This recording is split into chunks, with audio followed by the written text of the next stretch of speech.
Assalamualaikum warahmatullahi wabarakatuh. Saya Muhammad Azim Hakim bin Azhar akan membentangkan maksud pluralisme. Pluralisme agama merupakan konsep yang luas tentang penerimaan agama-agama yang pelbagai.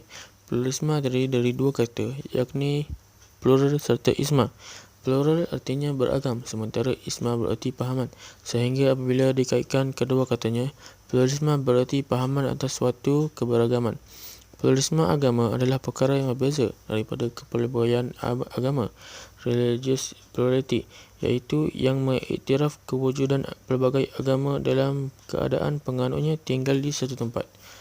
Pluralisme juga berbeza dengan eksklusivisme agama atau eksklusivitas, iaitu doktrin atau kepercayaan bahawa hanya satu agama atau sistem kepercayaan tertentu yang benar. Pluralisme istilah yang merujuk kepada fahaman yang menyamakan semua agama dalam erti kebenaran ada dalam semua agama dan syurga boleh dicapai menerusi mana-mana agama, sedangkan hakikat sebenar adalah Islam satu-satunya agama yang benar dan Allah SWT satu-satunya yang diimani. Antara fahaman pluralisme agama ialah tiada satu pun agama yang tunggal dan eksklusif untuk menjadi sumber kebenaran, atau setidak-tidaknya terdapat kebenaran dan nilai yang benar dalam agama lain. Kedua, penerimaan kebenaran wujud dalam dua atau lebih agama dengan penekanan aspek-aspek yang diterima oleh agama-agama tersebut. Ketiga, menggalakkan kerjasama dan dialog antara agama-agama yang berbeza bagi meningkatkan persefahaman. Dan keempat, digunakan sebagai istilah untuk merujuk kepada keadaan hidup bersama secara harmoni di antara penganut agama yang berbeza. Bismillahirrahmanirrahim. Assalamualaikum warahmatullahi wabarakatuh. Saya Muhammad Syahmi bin Muhammad Asri, dan hari ini saya akan menceritakan sedikit sebanyak tentang sejarah pluralisme agama. Antara tokoh yang mengembangkan pluralisme yaitu yang termasyhur adalah John Hardwood Hicks, atau lebih dikenali sebagai John Hicks, seorang ahli falsafah agama dan ahli teologi yang lahir di England pada tanggal 20 Januari 1922 sehingga 9 Februari 2012. Menurut pandangan beliau, agama Kristian bukanlah satu-satunya agama yang benar, melainkan semua agama adalah sama. Beliau menganggap bahawa sesiapa sahaja yang mematuhi setiap apa yang diajarkan oleh agama masing-masing justru akan masuk ke dalam syurga, tidak kira agama Kristian, Hindu, Buddha, Islam dan lain-lain. Perkembangan pluralisme. Pluralisme agama adalah sebuah ideologi agama yang berasal daripada Barat dan diperkenalkan oleh John Hicks sendiri dalam penulisannya yang bertajuk An Interpretation of Religion, Human Responses to the Transcendent. Fakta sejarah pula membuktikan bahawa agama Kristian adalah agama yang dominan atau agama yang paling berpengaruh di Barat, sehingga timbulnya frasa yang disebut sebagai Barat Kristian. Falsafah pluralisme agama dari segi sejarahnya lahir dan berkembang dalam konteks Barat Kristian. Konteks falsafah ini disemai dan disuburkan oleh para sarjana pluralisme dan penyokongnya. Dalam konteks Barat Kristian ini juga telah wujudnya sebuah frasa penting yang menyimpulkan bahawa doktrin budaya tradisional gereja Roman Katolik terhadap agama-agama lain dengan menyatakan Ecclesiam nulla salus yang bermaksud tiada keselamatan di luar gereja. Seterusnya, frasa ini didakwa menyokong fahaman eksklusivisme yang dianuti oleh gereja Roman Katolik dan pengikutnya. Frasa ini juga melambangkan bahawa agama Kristian adalah agama yang paling unik, eksklusif, dominan dan lebih tinggi darjatnya berbanding agama lain. Eksklusivisme agama ialah doktrin atau kepercayaan agama bahawa hanya satu agama sahaja yang tertentu adalah benar. Dan kita sebagai umat Islam seharusnya kita mengetahui bahawa hanyalah satu-satunya agama di dunia ini, iaitu agama Islam yang paling benar dan boleh dipercayai. Ini kerana Allah Subhanahu wa taala berfirman, "Inna ad-dina 'inda Allahil Islam", iaitu tiada agama lain yang batil kecuali Islam. Dan barang siapa yang menentang agama, yakni menentang agama Allah, maka dia menentang Allah. Maka golongan ini termasuk dalam faqad kafara jahar, yakni orang-orang yang kafir, yakni orang-orang yang kafir secara nyata. Ini berbeza dengan pluralisme agama yang percaya bahawa semua agama memberikan respon yang sama dan benar terhadap kewujudan Tuhan, dan setiap apa yang diajarkan agama masing-masing, semuanya akan menuju ke syurga kelak. Doktrin di sini bermaksud satu ajaran pada suatu aliran politik dan keagamaan serta pendirian segolongan ahli ilmu pengetahuan keagamaan ketatanegaraan secara bersistem, khususnya dalam penyusunan kebijakan ahli politik dalam negara. Seterusnya, marilah kita lihat sedikit sebanyak tentang pluralisme di Malaysia. Perkembangan pluralisme agama di Malaysia bermula apabila unsur-unsur liberalisme mula meresap masuk ke dalam pemikiran masyarakat. Liberal juga didefinisikan sebagai suatu bentuk pemikiran yang bebas, terbuka dan dipandu oleh hawa nafsu dalam bidang yang pelbagai. Justru liberalisme adalah bercanggah dengan fahaman agama Islam yang menetapkan apa yang boleh dan apa yang tidak. Sebagai mudah untuk kita faham, liberalisme ini adalah apa yang diharamkan oleh agama, masyarakat boleh menerimanya dan boleh melakukannya. Manakala apa yang diwajibkan dan dihalalkan oleh agama kita sendiri, yakni agama Islam, mereka menolak dan mereka meninggalkannya. Ini boleh menyebabkan akidah mereka mula terpesong dan boleh menyebabkan mereka murtad serta-merta. Tidak ada satu pun agama yang benar dan memberi manfaat kepada kita selain agama Islam itu sendiri. Penyebaran pluralisme di Malaysia dapat kita melihat melalui pertubuhan Piala Society yang ditubuhkan di Puchong di wilayah Persekutuan Kuala Lumpur. Persatuan ini diasaskan sendiri oleh pengerusi Datin Paduka Mada Manggalam, iaitu orang Indian. Mada Manggalam ini juga mengatakan bahawa agama ini seperti sungai yang mengalir ke lautan dipanggil Tuhan. Maknanya sungai-sungai yang berbeza laluannya semuanya akan mengalir menuju ke satu tujuan, iaitu laut. Lalu dia menyatakan bahawa laut itu adalah Tuhan dan sungai itu adalah agama. Dan semua alur sungai itu agama. Semua alur sungai itu ialah agama yang akan sampai kepada kebenaran yang sama, iaitu ke laut, yakni Tuhan yang satu. Maknanya di sini dia memberitahu kita bahawa semua agama adalah sama dan setiap agama, sama ada baik ataupun buruk, semuanya akan menuju kepada Tuhan yang satu. Dan itu saja daripada saya. Sekian. Terima kasih. Bismillahirrahmanirrahim. Nama Putri Anisatira binti Ahmad Fazli. Hari ini saya akan membentangkan mengenai faktor-faktor pengaruh penyebaran pluralisme agama di Malaysia. Penyebaran melalui media massa. Media massa merupakan ejen teknologi yang penting dalam menyampaikan informasi kepada masyarakat. Antara media massa tersebut ialah media cetak seperti akhbar, majalah dan buku, dan media elektronik seperti televisyen, radio dan internet. Buku-buku mengenai liberalisme dan pluralisme agama yang telah diterbitkan sama ada oleh penerbit Indonesia atau Malaysia boleh didapati antaranya ialah penulisan Nur Khalish Madejid, Azmuyardi Azra dan beberapa tokoh lain lagi. Terdapat juga penulisan yang diharamkan penyebaran, antaranya ialah Islam dan Pluralisme, Allah, Liberty and Love atau terjemahannya Allah, Kebebasan dan Cinta. Terdapat juga aktiviti penterjemahan yang menterjemahkan buku-buku liberalisme, pluralisme, antaranya ialah Islam dan Pluralisme oleh Al-Mustaqim Mahmud Radi, Allah, Kebebasan dan Cinta dari Irsyad Manji, Islam Tanpa Keekstriman dari Mustafa Akyol dan lain-lain. Buku ini mempunyai gagasan pemikiran yang mendukung fahaman pluralisme agama. Disebabkan itu, antaranya telah diharamkan oleh Kementerian Dalam Negeri. Faktor seterusnya ialah melalui artikel-artikel dalam majalah. Sebagai contoh, Ulil Absar Abdallah dalam majalah Gatra pada 21 Disember 2002 menyatakan bahawa semua agama adalah sama, semuanya menuju jalan kebenaran. Jadi Islam bukan agama yang paling benar.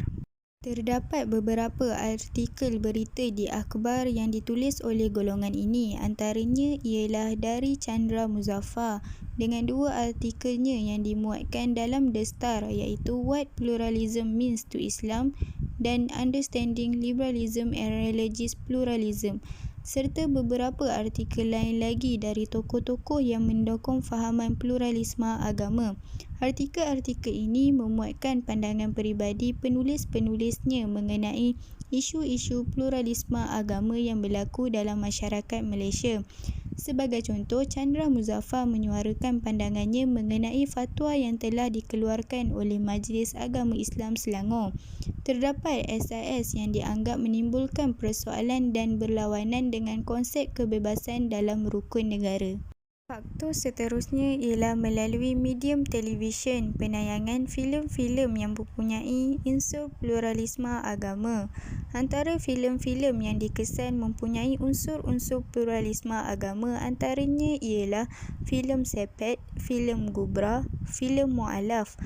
Filem tersebut merupakan filem arahan Allahyarhamah Yasmin Ahmad dari Malaysia. Filem ini telah menimbulkan polemik dalam masyarakat Malaysia daripada kalangan karyawan dan agamawan. Medium internet merupakan medium terpantas dalam teknologi informasi dan komunikasi di era globalisasi ini. Masyarakat mudah untuk akses maklumat-maklumat melalui internet tanpa batasan jarak, masa dan negara. Sepantas kilat, segala maklumat senang diperolehi. Sebagai contoh, sistem InIslam mempromosikannya melalui laman web, Facebook dan Instagram. Segala maklumat mengenai SIS dapat diperolehi seperti maklumat organisasi, aktiviti-aktiviti yang akan dijalankan dan juga penerbitan. Selain daripada itu, terdapat juga blog dan berita online yang mempromosikan liberalisme dan pluralisme agama.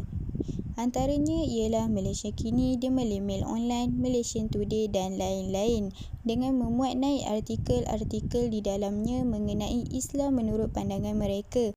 Penyebaran melalui kursus kepimpinan dan pengurusan. Kursus kepimpinan dan pengurusan yang dikesan mempunyai elemen-elemen pluralisme agama di dalamnya ialah kursus Emotional Spiritual Question ESQ yang diperkenalkan oleh Eri Jinanja Agustian. Pengurusan ESQ ialah kursus di bawah syarikat ESQ Leadership Center berada di Jakarta. Pada 17 Jun 2010, Mufti Wilayah Persekutuan iaitu Wan Zahidi bin Wanteh telah menyatakan ESQ adalah haram kerana terdapat 10 ciri-ciri penyelewengan dalam kursus tersebut.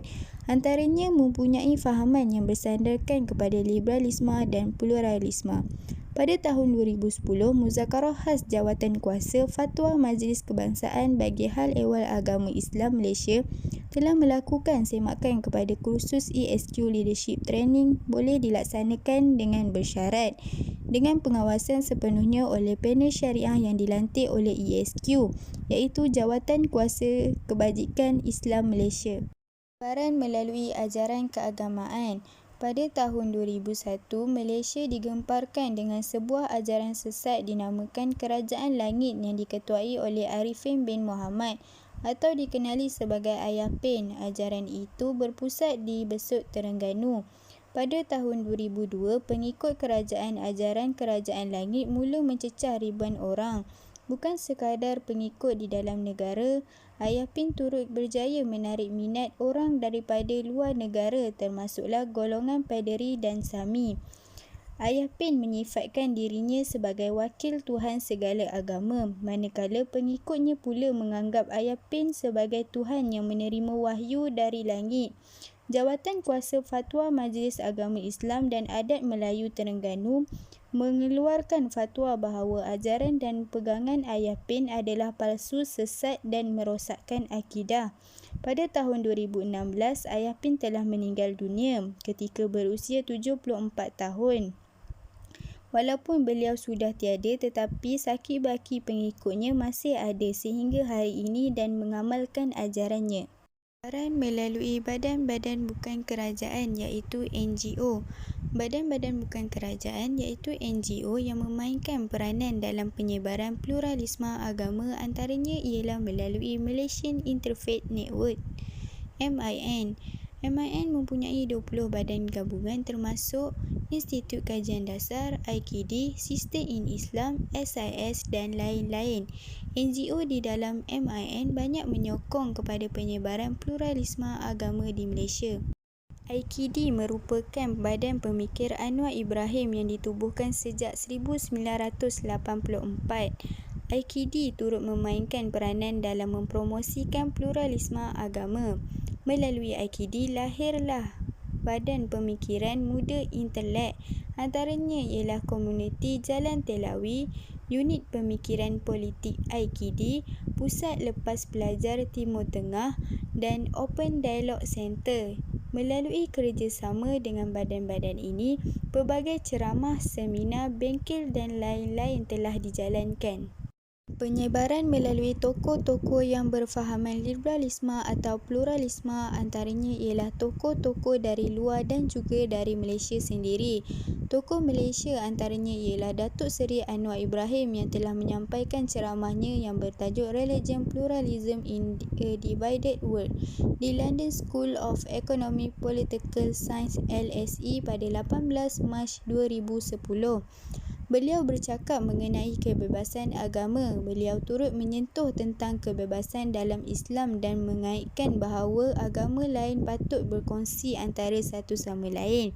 Terdapat 12 perkara yang diucapkan Anwar bertentangan dengan ajaran Islam.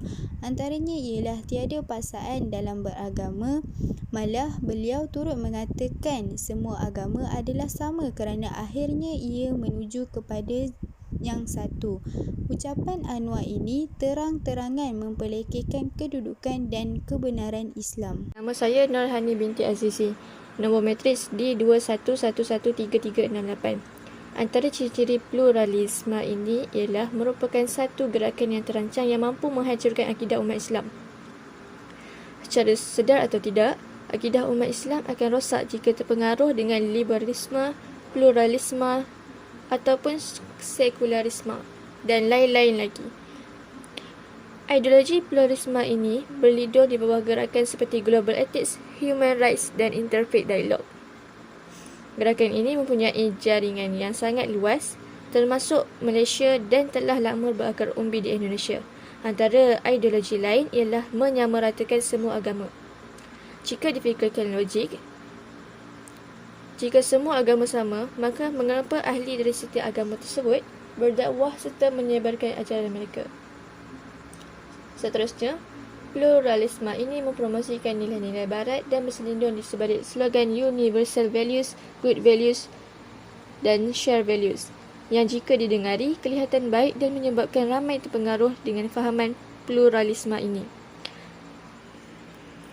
Ciri-ciri lain pluralisme ini juga ialah cenderung meletakkan akal melebihi agama kerana menganggap akal lebih berautonomi dan mampu memikirkan segala-galanya, sedangkan akal manusia terbatas. Islam juga menyekat kebebasan manusia untuk berfikir sewenang-wenangnya kerana akal yang tidak dipandu agama lebih cenderung mengikuti hawa nafsu.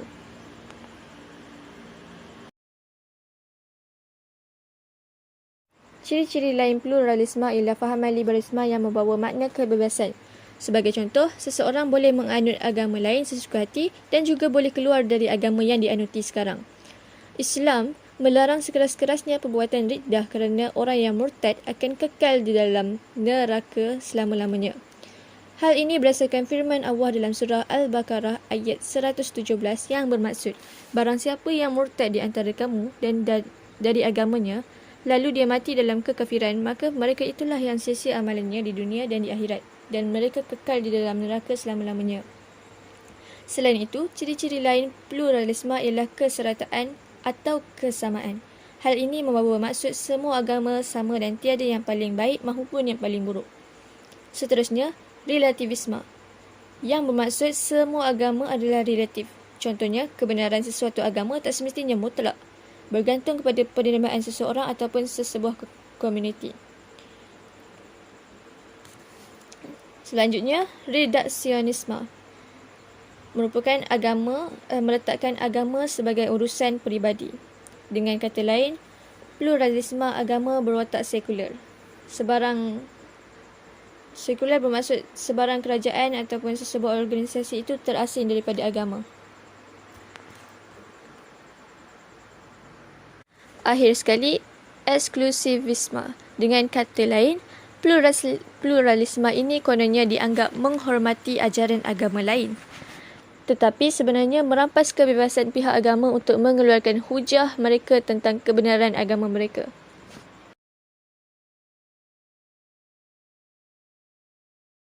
Contoh-contoh pluralisme di Malaysia. Yang pertama ialah isu murtad dan cinta rentas agama. Contohnya, kes murtad Siti Fatimah Abdul Karim yang keluar Islam demi kekasihnya yang beragama Hindu. Kebanyakan orang yang murtad ini mengatakan bahawa mereka mempunyai hak kebebasan ataupun liberal. Yang kedua ialah Penubuhan Interfaith Commission, IFC, adalah ditubuhkan bagi menangani pelbagai isu berkaitan agama dan menyamaratakan hak agama lain. Yang ketiga ialah isu perkongsian perayaan. Hal ini dilarang oleh Islam kerana seolah-olah memberi pengiktirafan terhadap kebatilan dan kekufuran. Yang keempat ialah Pure Life Society. Pada logonya terdapat simbol salib yang melambangkan agama Kristian, bulan dan bintang sebagai simbol Islam, serta Cakra Dharma iaitu agama Buddha. Presidennya ialah Datin Paduka Mother Manggalam. Dan bangunan Pure Life Society ini terletak di Puchong, Selangor. Pure Life Society ini membawa ajaran pluralisme yang mengatakan agama ibarat sungai yang mengalir menuju lautan atau Tuhan. Di dalam gambar tersebut, pelbagai agama seperti Yin Yang iaitu Taoisme, Islam, Sikh dan Hindu. Kesemua agama itu pergi mengalir ke warna biru atau Tuhan. Semua alur berbeza sampai kepada tujuan dan kebenaran yang sama. Seterusnya, Temple of the Universal Spirit. Kuil ini terletak di kawasan bukit di kawasan atas bangunan mereka. Dinamakan Universal Spirit kerana kononnya roh-roh datang berkumpul di kuil tersebut tanpa mengira negara. Di bahagian atas pintu masuk kuil tersebut, terdapat simbol-simbol dari pelbagai jenis agama. Seterusnya, di dalam kuil tersebut, bahagian hadapan sekali, terdapat perkataan Amin, Islam, Aum, Hindu dan Amin, Kristian. Akhir sekali, Spiritual Musical Night. Konsert ini diadakan 2 tahun sekali dan kali terakhir diadakan pada tahun 2018. Sepatutnya diadakan pada tahun 2020, namun terpaksa dibatalkan kerana Perintah Kawalan Pergerakan. Konsert ini mengajak semua wakil daripada pelbagai agama untuk menyanyikan lagu ketuhanan masing-masing. Kesimpulannya, pluralisme agama merupakan satu ancaman kepada agama Islam. Melalui kecanggihan teknologi maklumat, fahaman ini tersebar dengan meluas sekali. Amat membimbangkan apabila pelajar-pelajar atau golongan muda terpengaruh dengan fahaman ini. Justru, kami menyokong penuh keputusan Muzakarah Jawatankuasa Fatwa Majlis Kebangsaan Hal Ehwal Agama Islam Malaysia kali ke-74 pada 25 hingga 27 Julai 2006 berkenaan gerakan pemikiran liberal yang mengandungi fahaman-fahaman menyeleweng, termasuk konsep pluralisme yang disenaraikan sebagai salah satu doktrin yang sesat lagi menyesatkan. Allah Subhanahu Wa Taala telah berfirman dalam surah Al-An'am ayat 153 yang bermaksud, dan bahawa sesungguhnya inilah jalanku, agama Islam yang betul lurus, maka hendaklah kamu menurutinya, dan janganlah kamu menurut jalan-jalan yang lain dari Islam, kerana jalan-jalan itu mencerai-beraikan kamu dari jalan Allah. Dengan demikian itulah Allah perintahkan kamu supaya bertakwa. Akhirnya, semoga Allah mengurniakan taufik dan hidayahnya buat kita semua agar sentiasa berada di atas jalannya yang lurus dan menjauhkan kita daripada jalan yang menyimpang. Wallahu a'lam.